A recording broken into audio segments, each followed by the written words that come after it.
I am a child psychiatrist and there is something very off about the kid I am treating. To say Ethan was the smartest 12-year-old I've ever met would be an understatement. According to his school records, his first stroke of genius hit around the time he was in second grade when he multiplied three-digit numbers in his head while the other kids were just learning to add using their fingers. He has always been fascinated by mathematics, particularly probability, which wasn't even covered in the syllabus yet.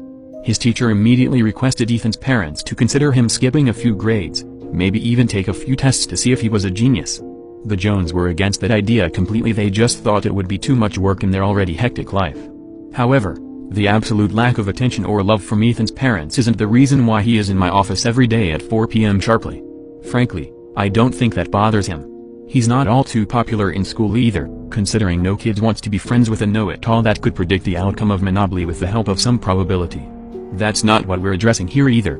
Ethan has been sent to me because he was the only one present at the crime scene when his 19-year-old babysitter Kristen was brutally murdered by the serial killer who had escaped from jail a couple of weeks ago and was on a killing spree.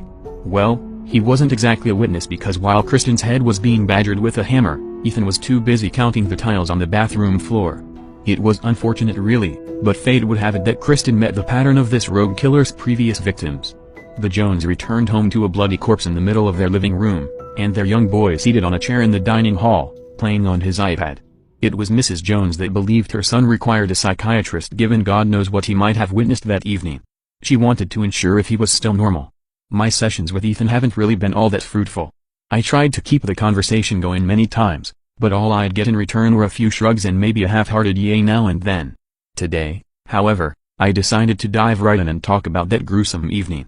It was a dark time for the entire town, you know, I spoke. The police didn't see it coming, nobody did. What were the chances? I did. A voice. A sentence. That was a breakthrough for me. What's that? I had seen the man come to our house and stare every evening for a week, Ethan spoke. Who? I pressed. The bad man who killed Kristen.